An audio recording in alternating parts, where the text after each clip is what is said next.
Je vous propose à présent un voyage en cuisine à travers le baobab, cet arbre emblématique d'Afrique. Dans Voyage au cœur du baobab, la chef Nathalie Sherman signe un livre de recettes né d'un travail de formation auprès des femmes transformatrices de baobab. Entrées, plats, desserts, boissons, petit déjeuner.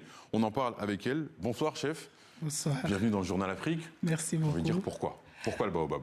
Pourquoi le baobab? Parce que c'est quelque chose qui me parle. C'est un souvenir que j'ai d'enfance chez moi au Congo, à Brazzaville.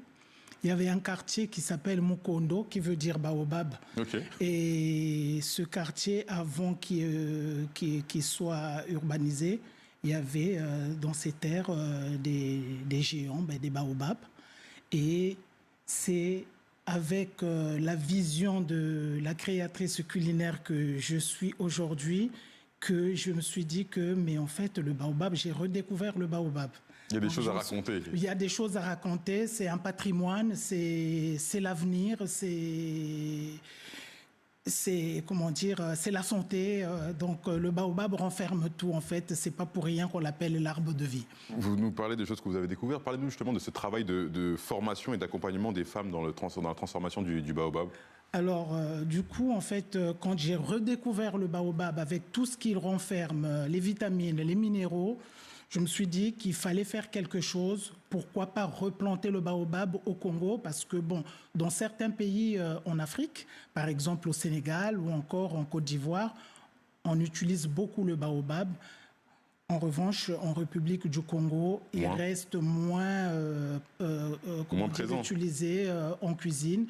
Donc, je voulais réintroduire le baobab au cœur du Congo, dire que travailler, inciter les Congolais à retravailler à travailler. Parce qu'on ne l'a jamais travaillé. Donc, inciter les Congolais à découvrir, comme moi j'ai redécouvert ce fruit, donc à travailler le baobab, car c'est quelque chose de bon pour la santé. C'est l'avenir, c'est la santé. C'est l'avenir, c'est la santé, et pour l'économie aussi du pays. Le sous-titre de votre livre, c'est Recettes et bienfaits du baobab. Vous pouvez nous parler justement rappeler les bienfaits. C'est vrai qu'il y a carrément 2 chapitres consacrés à tout ça. Est-ce que vous pouvez nous en parler brièvement des bienfaits du baobab qui sont peut-être pas connus du grand public? Les bienfaits du baobab, le baobab, déjà, il renferme plusieurs minéraux, comme je disais tantôt. Vitamine C. Vitamine C, le fer, le potassium, le magnésium, il y a des comment on appelle ça? Antioxydants? Des antioxydants, donc très bon pour la santé. Pourquoi pas enrichir les plats au quotidien? Donc voilà pourquoi j'ai écrit ce livre, et aussi pour aider les 30 femmes que j'ai formées au Congo à essayer à s'approprier en fait ce fruit du baobab. On trouve des plats dans votre livre comme le liboquet de poisson. Ça a été compliqué de trouver l'équilibre nécessaire pour mettre le baobab dans ces recettes? Le problème, c'est vraiment de trouver, c'est pour ça que je parlais de la créatrice culinaire. C'est retourner à l'école, on va dire ça comme ça à peu près? Oui, à peu près, mais c'est de trouver vraiment l'équilibre. Parce que si on met trop de baobab, du coup, le plat, il ne ressemble plus à rien. S'il n'y a pas assez, on ne le sent pas suffisamment. Donc, il faut vraiment trouver l'équilibre parfait pour que le plat, il soit vraiment goûteux. Il y a aussi des infusions et des boissons. C'est pas spécialement courant pour un livre de cuisine? C'est pas courant, mais c'est quelque chose que moi, je prends pour ma santé. Donc, je me suis dit, pourquoi je ne le mettrais pas en recette pour le mettre à contribution Chef, on est très content de vous avoir avec nous en plateau. Vous n'êtes pas venu les mains vides? Non. Est-ce que vous pouvez nous parler de ce que vous nous avez gentiment ramené et qu'on va déguster dans quelques instants en privé? Qu'est-ce que je vous ai préparé? Je vous ai préparé du safou au baobab. Safou, vous le travaillez depuis des années, Le safou, je le travaille depuis des années, mais c'était un clin d'œil au baobab.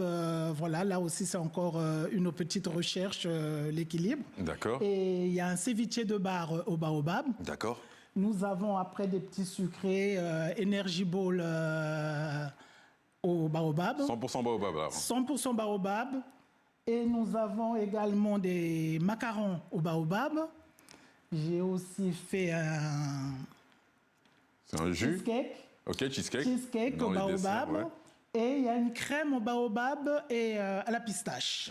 Sinon, il y a des jus naturels baobab vraiment 100%. Ça donne très envie. On a hâte de goûter tout ça. Chef, après toutes ces années dans les cuisines, vous trouvez où l'inspiration là, de créer, là, d'aller presque vous reformer à l'utilisation du baobab? Vous trouvez où l'envie, l'ambition, l'énergie pour aller trouver, vous renouveler à chaque fois? Quand on a une passion, je pense qu'on se renouvelle à chaque fois parce qu'à chaque fois, on veut toujours faire mieux que hier. Donc, il faut trouver et j'ai une chance. Ça vient à moi, c'est entre guillemets. Je me lève, voilà, il y a une idée qui naît, j'essaie, je teste et jusqu'à trouver l'équilibre.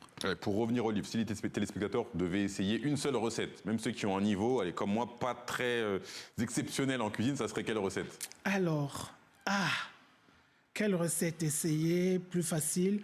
On va partir peut-être sur... vous permettez? On a quelques secondes, allez. Allez, quelques secondes. On va partir sur les cookies. Cookies? Ouais. Ok. Simple, facile et essayez. rapide. Voilà. J'essaye demain, promis. Je vous tiens au courant. Merci, chef Nathalie Sherman, d'avoir accepté notre invitation. Votre livre Voyage au cœur du baobab est disponible partout. Merci beaucoup. Merci à vous. Merci.